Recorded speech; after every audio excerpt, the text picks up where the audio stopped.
Bonjour à tous, bienvenue sur Parlons Réal. Et oui, jour J-2 avant le Classico, nous allons aujourd'hui essayer de voir un petit peu quelles sont les chances du Real de Madrid de pouvoir remporter cette rencontre épique qui nous permettrait, en cas de victoire, de faire réellement un grand pas vers la Liga. Alors, avant de commencer la vidéo, j'aimerais comme ça rendre un hommage aux victimes du club de Chapecoense. Je suppose que vous avez dû en entendre parler dans les médias. Cette équipe qui a été décimée lors d'un crash d'avion. Certes, ici, nous parlons vraiment du Real, mais nous parlons aussi du foot. Et c'est le football qui est vraiment en deuil. Je tenais à rendre comme ça cet hommage à l'équipe. C'est terrible, c'est vraiment un véritable drame. Voilà, c'était un petit peu ça. Je voulais rendre mon petit hommage personnel vite fait, rapidement comme ça à cette équipe. Alors, pour en revenir au Classico, nous allons en parler. En fait, je vais essayer de faire une analyse, de savoir en fait quelles sont les chances du Real en fait. Donc, je vais regarder les deux équipes, analyser leurs points forts et leurs points faibles et en établir une conclusion. C'est vraiment une petite estimation triviale en tant que fan du Real, hein. Mais vraiment, on est à J-2, je ne pouvais pas me contenter d'attendre le Classico ou la fin du match. On va faire comme ça une petite vidéo estimation. Et puis bon voilà quoi, si on se plante, c'est pas grave. Alors, donc le Real Madrid, on va commencer par le Real de Madrid. On va un petit peu comme ça voir un peu ce qui fait actuellement la force de ce Real, avec quelle force et quelle faiblesse elle va se présenter au Camp Nou devant le Barça. Déjà, la première chose qui saute aux yeux déjà avec ce Real de Madrid, c'est que c'est la seule équipe invaincue en Espagne, toute compétition confondue. Et je pense que c'est l'une des dernières en Europe. Il n'y en a plus beaucoup. Euh, c'est déjà un point à observer. Elle est invaincue de toute compétition confondue, donc ça veut dire que c'est une équipe qui est sûre de son fait. Il y a aussi en même temps dans ce qui a en fait permis à cette invincibilité d'être effective, c'est sa très très très grande puissance offensive. Et je tiens à préciser, et ce, avec ou sans la BBC. Ça veut dire que la BBC soit complète ou pas, présente ou pas, cette équipe est offensivement très puissante, elle est très forte.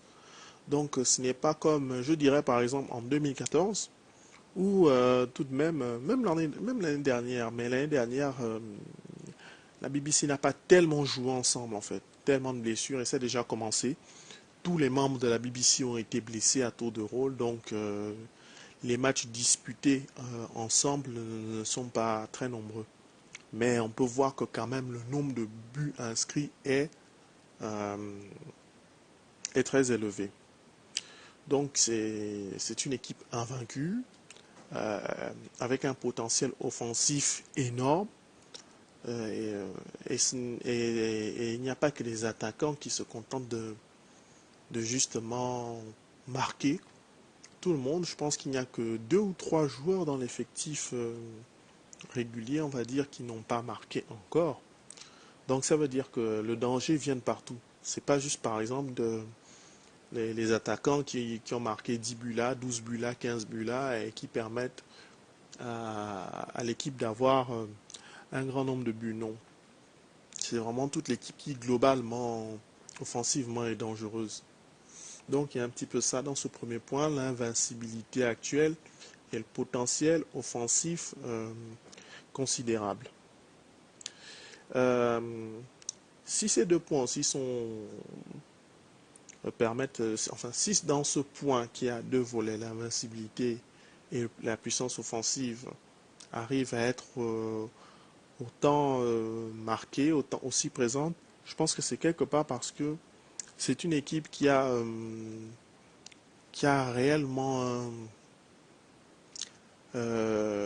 qui a un mental, qui a vraiment des ressources mentales plus qu'impressionnantes. C'est une équipe qui, on l'a dit, je pense, si je ne dis pas de bêtises, euh, il y a près d'une dizaine de matchs où le Real a marqué dans les 10 dernières minutes du match, je pense, depuis le début de la saison. Quelque chose comme ça. En tout cas, il y a plusieurs matchs où ils se sont sortis de difficultés en faisant pas forcément des bons matchs. Cette équipe ne fait pas toujours des bons matchs, mais c'est une équipe qui sait comment se surpasser pour gagner, ou bien du moins pour limiter les dégâts.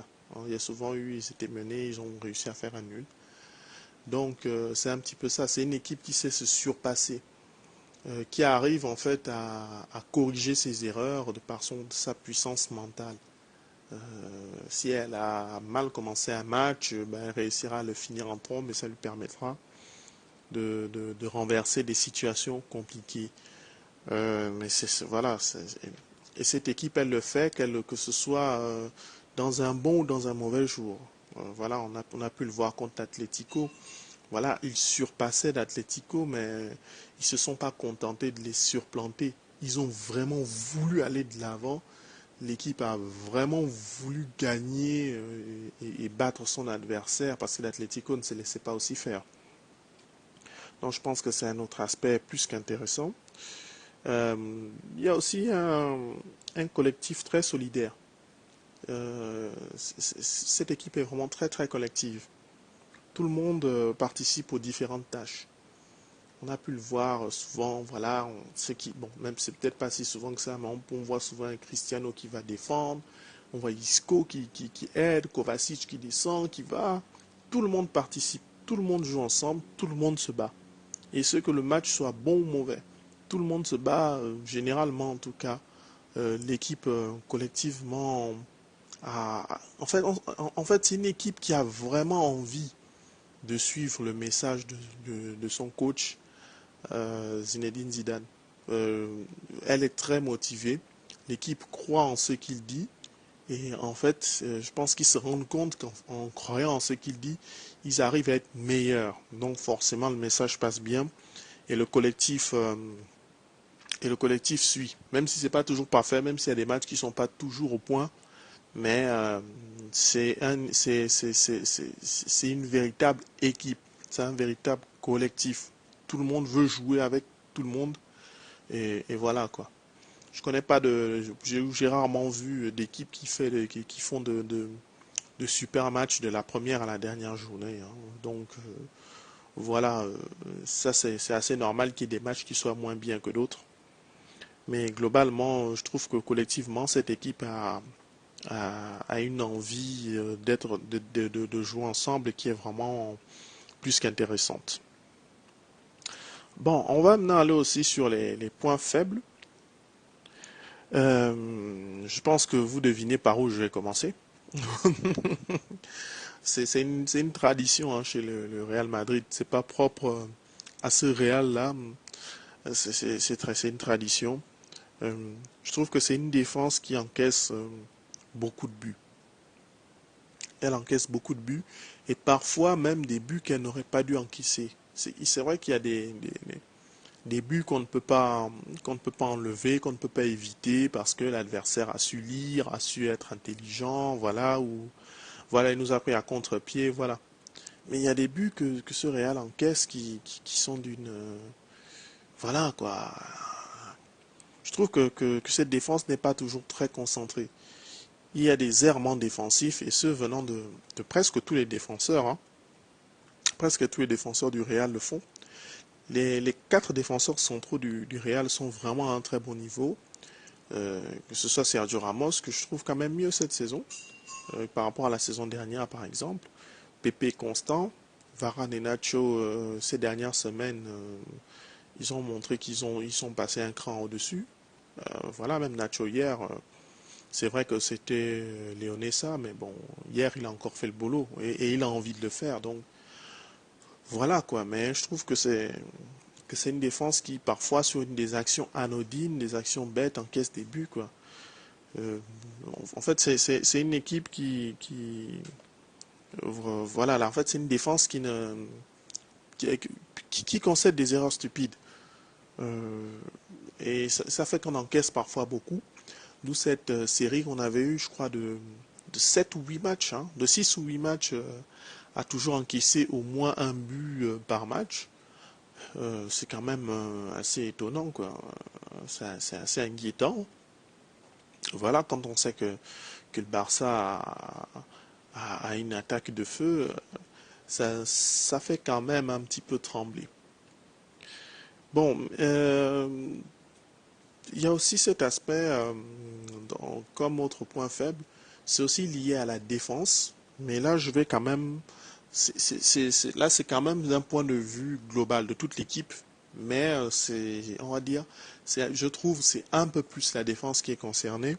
Je trouve que c'est une équipe qui a du mal à gérer ses temps, qu'il soit faible ou fort, mais c'est vraiment d'un point de vue collectif, hein, c'est vraiment tout le monde.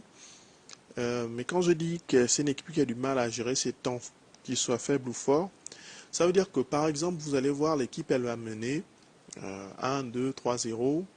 Et puis voilà, ils ont un temps fort, ils vont rater beaucoup d'occasions. Ou bien lorsqu'ils vont subir, ils vont subir face à l'adversaire, que l'adversaire va mettre la pression, il y aura une erreur, justement par exemple de la défense, quelqu'un qui va rater la relance, qui va faire ceci, qui va parce que voilà, cette pression-là, une fois qu'il n'arrive pas, une fois qu'on a du mal à résister, on finit par faire l'erreur et puis un but advient. Je trouve que cette équipe a un peu du mal à gérer ces temps-là. Et en fait, ça finit par faire en sorte que l'équipe se met en difficulté seule, toute seule, en danger vraiment tout seul. Ce Real Madrid se met parfois en danger tout seul, peut dominer un match, peut bien le jouer, peut bien le gérer, mais par une erreur, par parfois des failles, enfin parfois, en fait par manque d'efficacité collective, offensif, ou par une manque de concentration défensif, se met vraiment toute seule en danger. Donc globalement, c'est un petit peu ça les points faibles.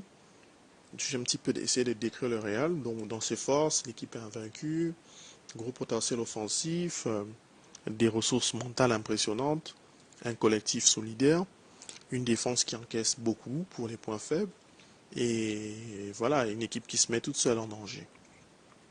On va maintenant passer au Barça. Alors, pour moi, le Barça, je tiens déjà à préciser à mes amis merengues qu'il ne faut pas se fier à la forme actuelle du Barça. Le Barça reste le Barça. C'est la meilleure équipe espagnole des 10 dernières années, même si le Real est la meilleure équipe de tous les temps. Mais il faut reconnaître que sur les 10 dernières années, notamment en championnat, l'équipe, elle nous dame le pion. Donc, il y a une raison à ça.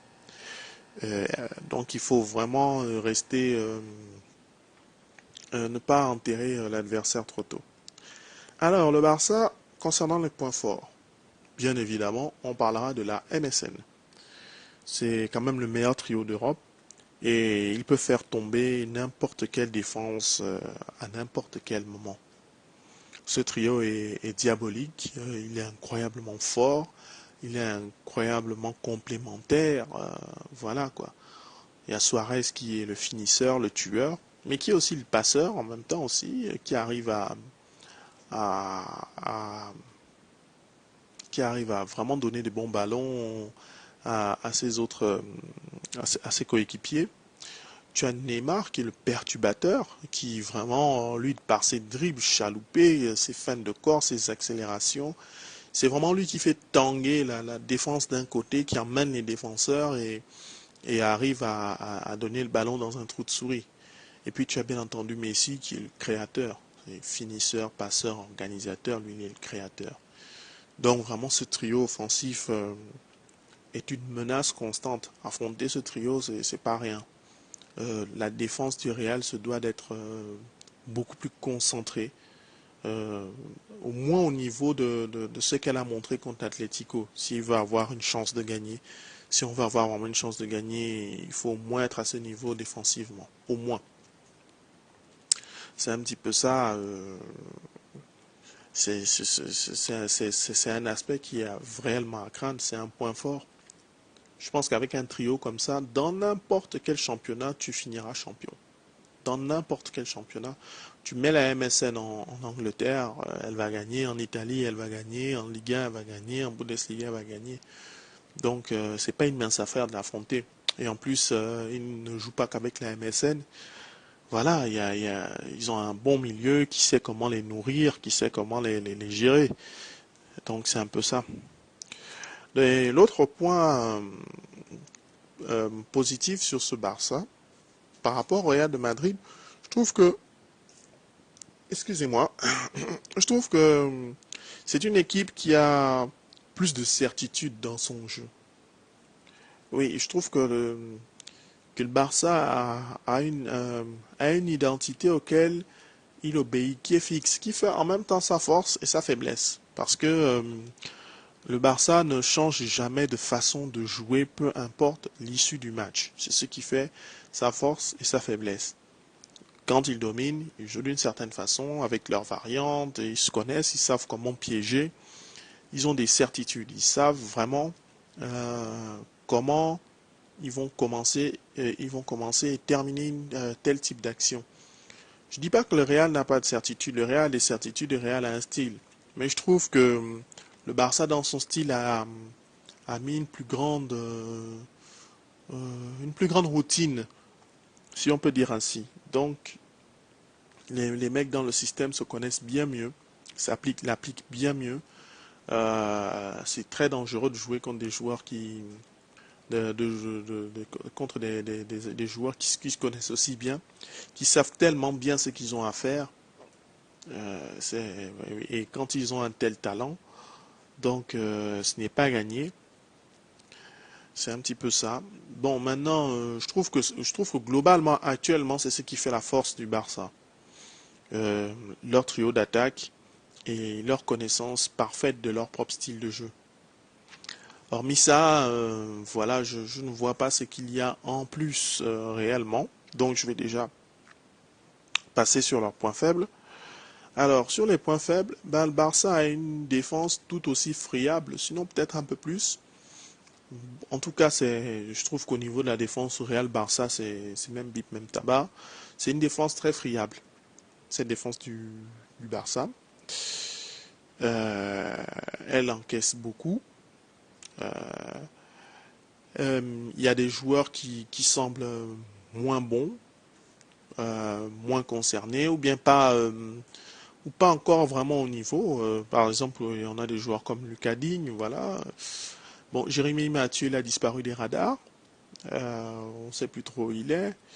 Umtiti, bon, c'est un nouveau, il est bon, mais est-ce qu'il peut jouer un classico, tenir la dragée haute 90 minutes En fait, et bon, on a aussi Gérard Piqué, voilà, c'est Gérard Piqué, c'est un bon défenseur, voilà. Il y a aussi Mascherano que je trouve en fait c'est lui finalement le meilleur défenseur du Barça actuellement apparemment, le plus constant du moins. Mais c'est une défense qui encaisse beaucoup. Bon, Ter Stegen fait un bon début de saison. Il est pas mal, voilà. Donc, défensivement, il y a un coup à jouer. L'équipe n'est pas méga sereine.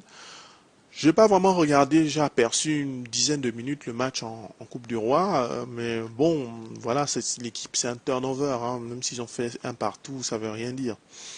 Ils ont fait vraiment un véritable turnover. Mais je trouve que défensivement, le Barça nous a habitués à mieux, on va dire, pour résumer cet aspect. Ce qui est un petit peu plus préoccupant, globalement, je trouve que c'est un peu que l'état d'esprit du Barça est beaucoup moins impressionnant. Et ça se ressent sur le terrain. Et cela peut appeler un doute, en fait. C'est tant mieux pour nous si je ne me trompe pas. Mais je trouve que c'est une équipe, il y a certains joueurs qui n'ont pas l'air de vraiment réussir à s'impliquer dans ce système. Des joueurs comme Vidal, comme Arda Turan, voilà, Paco Alcacer, bon, voilà, c'est des bons joueurs, mais ils n'arrivent pas à s'intégrer à ce système. Donc c'est un petit peu ça.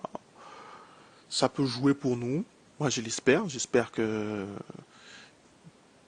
voilà, en termes d'état d'esprit, ils seront à la hauteur de ce qu'ils nous ont montré sur ces derniers matchs. Mais c'est un classico, vous savez. Donc voilà, il y a d'autres, c'est un autre match, c'est autre chose. C'est un petit peu ça. J'ai un petit peu fait le tour des points forts, des points faibles des deux équipes, hein. En fait, sur le Barça, j'avais pas tellement grand-chose à dire parce que c'est une équipe. Je trouve que l'équipe est, euh, disons qu'elle elle est plus rodée. Parce que faut pas oublier que Zidane, ça fait pas un an qu'il est là, même s'il a gagné la Ligue des Champions. Donc voilà, oui, il y a des habitudes, mais Luis Enrique, il est arrivé il y a déjà 3 ans, c'est ça, si je ne dis pas de bêtises. Donc forcément, l'équipe est un peu plus rodée, même si elle peut avoir des faiblesses ou voilà. Je pense qu'il y a moins de choses quand même à noter. Donc voilà, en conclusion, on va un petit peu conclure comme ça, en ayant fait ces deux petites analyses rapides, hein. Ben déjà, on va dire que déjà que le ballon rond ne se fait pas que de certitude. Euh, donc c'est pas parce que voilà le Real affrontera, je sais pas moi, Dijon qui va forcément gagner. Il peut arriver que Dijon se rebelle et puis voilà, Dijon gagne ou fasse un nul. On a déjà vu des cas pareils, quoi. Donc il n'est pas fait que de certitude, je trouve. Et en plus de ça, le Classico est un match qui se joue dans une dimension encore plus complexe. C'est encore plus compliqué, c'est encore plus profond, c'est encore plus incertain que les matchs habituels, au vu des enjeux, au vu de la popularité du match. Voilà, c'est un match qui se suit 10 fois plus que les autres matchs, quoi. Donc ça rend le match encore plus fou.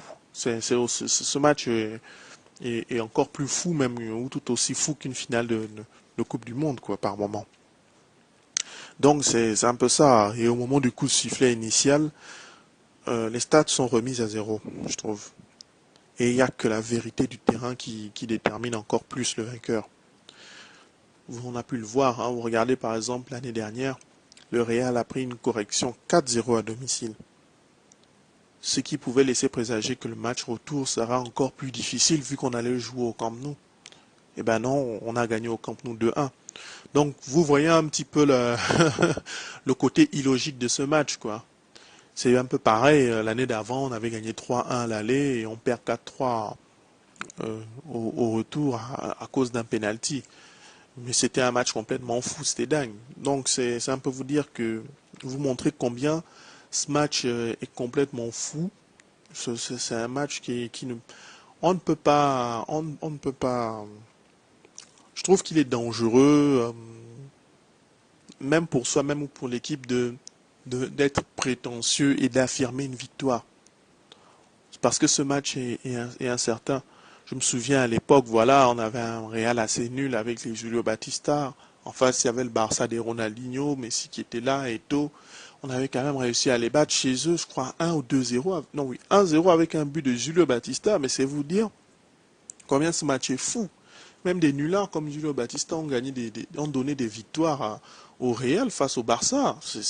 Et un Barça en forme, c'est fou quand même pour vous montrer combien ce match est complètement dingue, quoi. Donc pour ma part, en tant que fan du Real, peu importe l'état d'esprit de l'équipe, je soutiendrai toujours, je la soutiendrai toujours. Si ce Real sort de 3 défaites, pour moi quand le Classico arrive, mon équipe peut gagner, je la soutiens. Si l'équipe sort de 35 victoires d'affilée ou de 35 matchs sans défaite, je n'affirme pas qu'elle va battre le Barça. Je sais que mon équipe peut gagner, je la soutiens, avant et après le match. Donc voilà. Pour en venir donc, pour moi, je pense que les chances du Real, je pense que le Real Madrid va gagner. Ça, c'est mon point de vue. Oui, je sais, j'ai l'air de me contredire, mais voilà, je donne mon point de vue, comment je ressens le match. Euh, Ça peut paraître contradictoire ce que je dis, mais c'est juste qu'il ne faut pas être, il ne faut pas être prétentieux quand on le dit. Quand on soutient l'équipe, c'est qu'on pense qu'elle va gagner. Si vous soutenez, voilà, votre sœur ou votre frère pour quelque chose, ou je sais pas quoi, ou vous soutenez une équipe, c'est parce que vous souhaitez qu'elle gagne. Mais vous ne dites pas qu'elle va gagner. Vous n'affirmez, il ne faut pas affirmer qu'elle va gagner. Mais vous souhaitez et vous la soutenez. C'est un petit peu ce que je fais. Je tenais à mettre un peu en... Je tenais à faire la distinction. Donc pour moi, le Real s'imposera 2-1. Voilà. Face au Barça, ben, les buteurs, ben, je vais dire Ronaldo et Benzema. Voilà. Pour le Real Madrid. Donc voilà, les amis, on se, on se retrouvera pour l'analyse d'après-match qui, je l'espère, nous sera favorable. Et n'oubliez pas de vous abonner à ma chaîne sur YouTube, de partager, de commenter, de liker. Sur ce, les amis, soutenons notre équipe. Je vous dis un grand à la Madrid. N'oubliez pas de partager encore, de liker. J'espère vous lire dans bientôt. Et vive le foot!